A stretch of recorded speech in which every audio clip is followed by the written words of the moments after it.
तरीके से कम्युनल दंगा बहराइच में हो रहा है, एक तरफ समाजवादी पार्टी का ऑफिशियली बयान आ चुका है कि अगर ये दंगा हुआ है तो इसमें गलती तो उन्हीं लोगों की है जो गाने बजा रहे थे अपर लेवल पे, जो ज़्यादा तेज़ आवाज़ में गाने बजा रहे थे दुर्गा माँ के और श्री राम जी के। फिलहाल हम जनता के बीच में मौजूद हैं और हम जनता से जानेंगे जिस तरीके से वहाँ पे दंगा हो रहा है, क्या ये कम्युनल दंगा में हो चुका है या फिर अभी नरसंहार में ये दंगा तब्दील होगा। नमस्कार सर, नाम क्या होगा आपका? मेरा नाम भूदेव है जी। हाँ, क्या लग रहा है जो ये बहराइच में हो रहा है, इसमें क्या राय रखते हैं आप? इसमें मेरी राय है कि सुनियोजित तरीके से पहले ही प्लानिंग बना ली गई थी कि यहाँ से एक धार्मिक जुलूस होगा दुर्गा का और उस पर हम हमला करेंगे। ये जिहादी प्रवृत्ति के जो लोग हैं जिनके अंदर ये जिहाद पना घुसा रखा है, जिन्होंने एक कोई भी धर्म जो पहली बात तो ये इस्लाम में पूरी तरह से ये ठूस के भर दिया गया है कि हिंदू या ईसाई या कोई और हो उसको त्यौहार नहीं मनाने देंगे अपनी इच्छा अनुसार, और केवल इस्लाम का ही वो रहेगा, क्योंकि उनकी रोज़ 5 बार नमाज पढ़ते हैं और बार बार यही कहते हैं ला इलाहा इल्लल्लाह मोहम्मद रसूलुल्लाह। उनके दिमाग में यही भर दिया गया है कि केवल पूजने योग्य तो केवल अल्लाह ही है और इसके अलावा कोई नहीं है। मेन बात ये है, मेन बात सारी यही है कि अल्लाह ही पूजने योग्य है और उसका एक रसूल है, वो मोहम्मद है, मोहम्मद साहब कहते हैं ये, और कोई पूजने योग्य नहीं है। अब कोई पूजा करता है अपने धर्म के अनुसार, सनातन धर्म का कोई पूजा करता है तो इन मुसलमानों को ये बिल्कुल भी बर्दाश्त नहीं है और ये इसी उस पर इन्हें प्रोत्साहन कहाँ से मिलता है। आज समाजवादी पार्टी है, कांग्रेस है, जो भी पक्ष में, ये सब के सब सनातन द्रोही हैं और सनातन के खिलाफ इकट्ठे होकर के ये सनातन प्रेमियों के खिलाफ हमला करवाते हैं जानबूझकर। और समाजवादी पार्टी तो उत्तर प्रदेश में पूरी तरह से 100% सनातन द्रोही है। वो तो एक तरह से समाजवादी पार्टी की तरह पूरी तरह नमाजवादी पार्टी बन चुकी है और हिंदुओं के खिलाफ जो का घृणा फैलाती है। यह इसका काम है। क्या अगर जुलूस निकाल रहे थे अपने परंपराओं के अनुसार, अपने धर्म के अनुसार, तो इसमें क्या बुराई थी? ये हमारा धार्मिक अधिकार है, संविधान से भी हमें ये मिला हुआ है अधिकार है, उसका भी हमारा हनन किया जा रहा। मुसलमान जब निकालते हैं अपना कोई भी धार्मिक जुलूस, हम तो कभी पत्थर फेंकते नहीं, कभी भी नहीं फेंका। आज भी उन्होंने अभी 1 महीना पहले अपना धार्मिक जुलूस निकाला था, उसमें कोई पत्थरबाजी नहीं की गई, ना उसमें किसी को जो है परेशान किया गया। परंतु मुसलमान हिंदुओं के खिलाफ ही क्यों घृणा से भरे पड़े। मैं तो ये कह रहा हूँ जो मदरसे हैं, आज भी NCPCR ने कहा कि इस देश के मदरसे बंद होने चाहिए जो घृणा फैलाते हैं। और सबसे बड़ी बात, आपके बीच में रुकावट डाल रहा हूँ, इसका एक ही इलाज है, इजराइल बन जाओ। बिल्कुल यकीन मानना, ना बाबा बनो ना बाबा का बुलडोजर बनो, एक सिर्फ इजराइल बन जाओ। अच्छा, उसका सिर्फ 3 कदम नक्शे कदम पे चल लो। यकीन मानना, पत्थरबाजी तो छूट दूर की बात है, देखना भी छोड़ देंगे। जी, सिर्फ इजराइल बन जाओ भाई साहब एक बार। मैं कहता हूँ जय भारत जय इजराइल। बिल्कुल बिल्कुल बिल्कुल। अरे एक बार तुम मोदी जी एक बार सिर्फ सेना को बोल दो कि थोड़ा सा इजराइल पे ध्यान दे दे, इजराइल की वीडियो देखा करे।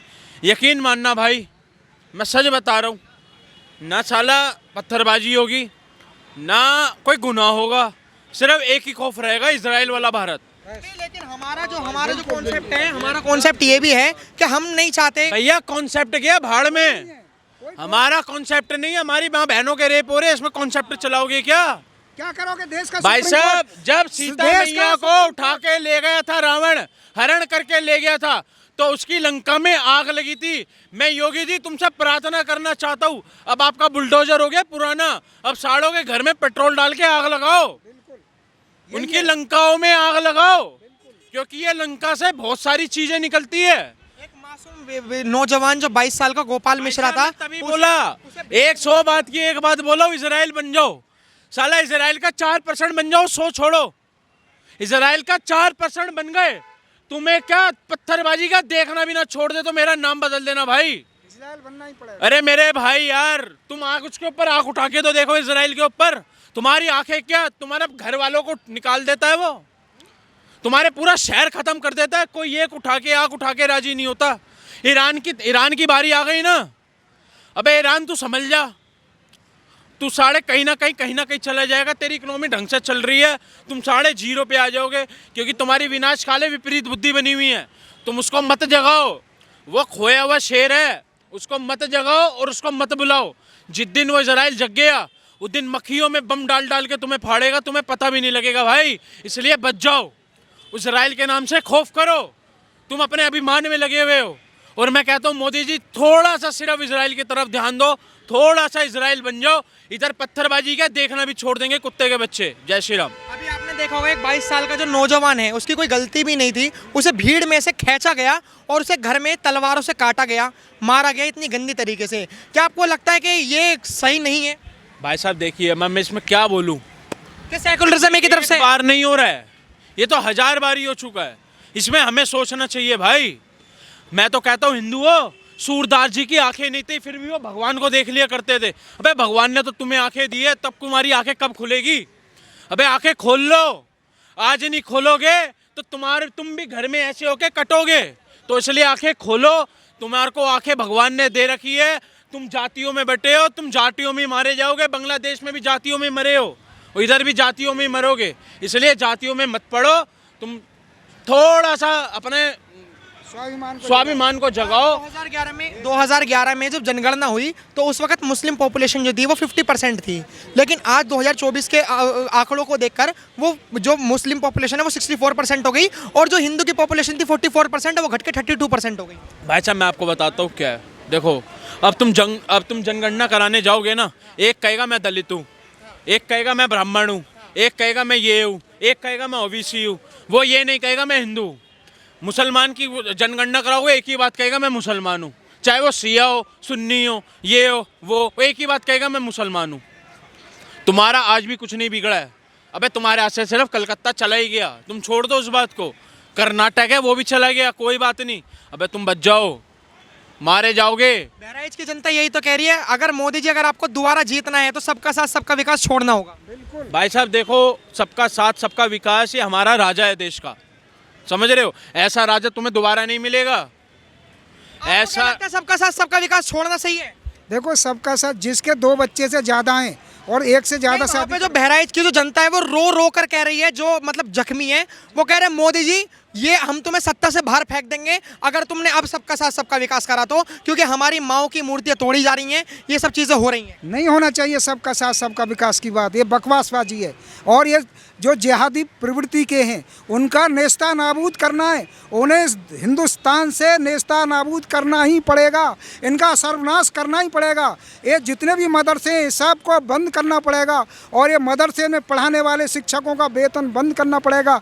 ये सुप्रीम कोर्ट जो आज इनका पक्षधर बना हुआ है, इन जिहादियों का, इस देश का हाई कोर्ट इन जिहादियों का जो पक्ष ले रहा है, ये बकवासबाजी सुप्रीम कोर्ट और हाई कोर्ट को बंद करनी पड़ेगी। सिर्फ हिंदुओं के त्योहार में सुप्रीम कोर्ट आता है, सिर्फ हिंदुओं के। हम नहीं मानेंगे। इतने दिल्ली में बम फाड़ेंगे, इतने बम फाड़ेंगे, साला भी कम पोल्यूशन है। अभी तो कुछ नहीं हुआ यार, अभी तो रावण नहीं फटा था, उससे पहले यार इतने पोल्यूशन था दिल्ली के अंदर।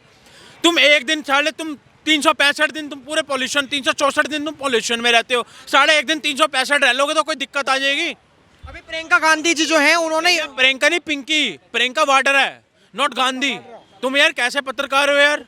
प्रियंका वाड्रा, हाँ, जो प्रियंका, तुम कैसे पत्रकार हो? गांधी कहाँ से हो गई वो? राहुल गांधी कैसे हो गया? तो फिरोज खान का पोता पप्पू खान है यार।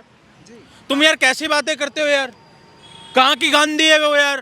तो वही प्रियंका जी ने यही बात कही। पहले बोलो प्रियंका वाड्रा। प्रियंका वाड्रा जी ने पहले यही बात कही कि यूपी में जो है दंगे हो रहे हैं, इसकी कानून व्यवस्था संभलनी चाहिए और योगी जी से कुछ काम हो ही नहीं रहे। ये मतलब नेता कह रहे हैं कोई काम योगी जी से कुछ हो। प्रियंका तेरे घर भी बुलडोजर चल जाएगा, तुझे पता नहीं चलेगा वाड्रा। पूरा हरियाणा तुमने अपने नाम कर रखा है, जिसकी 3 पीढ़ियों ने कुछ काम नहीं करा है यार, वो आज हजारों करोड़ों की प्रॉपर्टी लेके बैठे हैं यार, जिसकी 3 पीढ़ियों ने कुछ काम नहीं करा। अबे तुम योगी जी से सीख लो। उसकी बहन आज भी चाय बेच रही है भाई, उसकी आंखों में आंसू आते हैं जब बात होती है बहन की, जब परिवार की बात होती है यार। तुम जातियों में बढ़ जाओगे, कहा है ना, बटोगे कटोगे। हरियाणा आ गया ना मेरे भाई। मैं आपको एक बात बताऊं, वो सीएम है, उसने जो बोलता है सोच समझ के बोलता है, समझ रहे हो? वो बेवकूफ़ नहीं है, वो बेवकूफ़ नहीं है, वो पागल नहीं है। खटाखट के चक्कर में तो इस बारी पागल जनता आ गई। अब खटाखट क्या, फटाफट इन्हें भगाएगी, जैसे हरियाणा से भगाया है, समझ रहे हो? जैसे हरियाणा से भगाया ना, वैसी सारी जगह से तुम्हें भगाएंगे। अबे तुम क्या हाल कर रहे हो यार?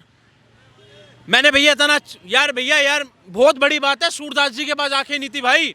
हिंदुओं तुम्हारे पास तो आंखें हैं, बिना आंखें के भगवान को देख ले कहा था, तुम्हारे पास आंखें होके भी तुम नहीं देख पा रहे हो तो लाना था तुम्हारे ऊपर। लेकिन बहराइच की जो जनता है वो रो कर ये कह रही है हमने तो कभी ताजियों पर हमला करा ही नहीं था, हमने तो कभी ईदों पर हमला करा ही नहीं था, हमारे ऊपर क्यों हो गया ये? भाई साहब एक बात बताओ यार, हमला करा था नहीं करा था, कश्मीरी पंडितों ने यार किसी का कुछ बिगाड़ा था?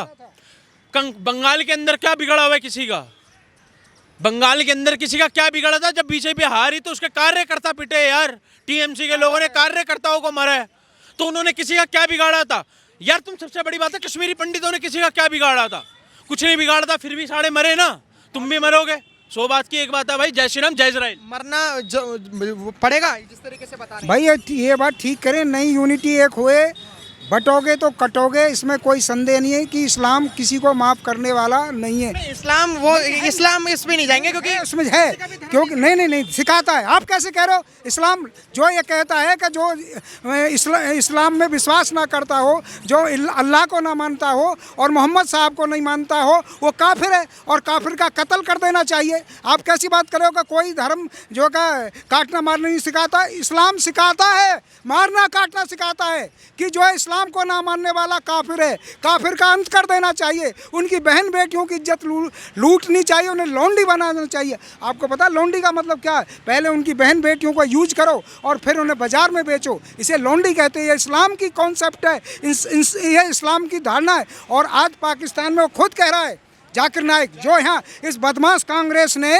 जिसको पीस टीवी चलाने के लिए प्रोत्साहित किया, चलाता था इस देश के अंदर पीस टीवी, या आतंकवादियों को बढ़ावा देता था, उस कांग्रेस ने इस देश के अंदर पीस टीवी जो है का जाकिर नाइक का, उस हरामी का चलाया। आज वो हरामी क्या कहता है? उन यतीम लड़कियों के लिए कहता है इनके लिए केवल 70-80 साल के बच्चे से 112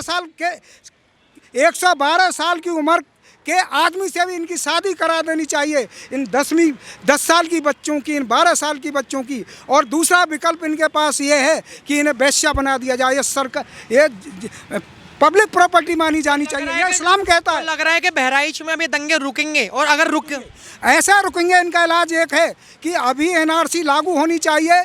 जो बांग्लादेशी बहराइच में घुसे पड़े हैं, एक एक करके उनकी 100 साल की पूरा निकालना चाहिए, उनका रिकॉर्ड निकालना चाहिए, और एक एक को डिटेंशन सेंटर में उन्हें भेज देना चाहिए, और जेल के अंदर उन्हें सड़ा के ऐसी दुर्गति करनी चाहिए कि किसी देश में घुसने की उनकी हिम्मत कैसे हुई। वो रुकेंगे, केवल यही इलाज है, और इनका कोई इलाज नहीं है, कोई कानून नहीं मानने वाला, केवल डिटेंशन सेंटर ही इनका इलाज है।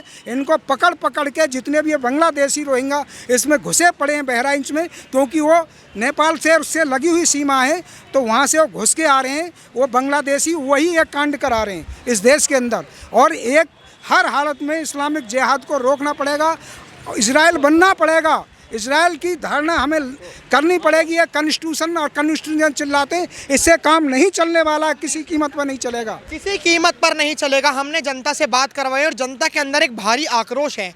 वो आक्रोश बस इसको लेकर है कि जो बहराइच में जिस तरीके से भाईचारे की एक मिसाल बनती हैं चीज़ें, कि चाहे वो हिंदू हो, मुस्लिम हो, सिख हो, ईसाई हो, हम सब आपस में भाई भाई रहेंगे। कहीं ना कहीं सेकुलरिज्म पे एक सवाल खड़ा कर रहा है, ये देश के सेकुलरिज्म, देश के कॉन्स्टिट्यूशन पे एक सवाल खड़ा कर रहा है कि क्या अब चीज़ों को लोग अपने हाथों में लेंगे? क्या चीज़ों को लोग, जो अपराध है, अपराध संविधान इसलिए बना था कि चीज़ों को तौर तरीक़ों से रखा जाए और जो भी अपराधी हो उसे कानूनी रूप पर सज़ा दी जाए। फिलहाल हम आप पे छोड़ते हैं, क्या राय है आपकी कमेंट बॉक्स में ज़रूर बताएं। और क्या ये जो दंगे हैं, ये दंगे के नरसंहार में नहीं इसलिए रुक पा रहे क्योंकि अगर चाहे तो ये दंगे जो हैं ये तब्दील हो सकते हैं नरसंहार में। कहीं ना कहीं ये दो चीज़ों को लेकर डर बना हुआ है, पहला बुलडोजर को लेकर और दूसरा यूपी की कानून व्यवस्था को लेकर। आप क्या राय रखते हैं? आप हमें कमेंट बॉक्स में ज़रूर बताएं।